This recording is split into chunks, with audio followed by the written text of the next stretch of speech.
بیوتکنولوژی یکی از پیشرفته ترین مسیرهای علمی در مراقبت پوست است. روشی که به جای استخراج مواد از طبیعت به شکل خام، آن را در محیط کنترل شده و پاکسازی شده تولید می‌کند. نتیجه چیست؟ مولکول‌های پایدارتر، دقیق‌تر و سازگارتر با پوست. پپتیدهای ساخته شده در بیوتکنولوژی می توانند به سلول‌ها پیام بازسازی بدهند.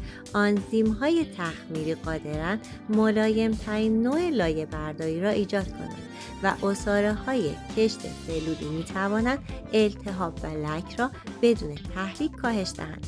تحقیقات نشان می‌دهد مواد تولید شده با بیوتکنولوژی هم قدرت جذب بالاتری دارد، هم ریسک حساسیت را کم می‌کنند. این یعنی نتایج سریع‌تر اما بدون آسیب سد دفاعی پوست. در معریفا فلسفه ما این است که طبیعت و علم روبروی هم نیستند، بلکه وقتی ترکیب شود بهترین نتیجه را می‌دهند. محصولاتی با الهام از طبیعت اما مطابق اصول علمی روز می توانند پوست را به آرامی وارد مسیر ترمیم و شفافیت کنند.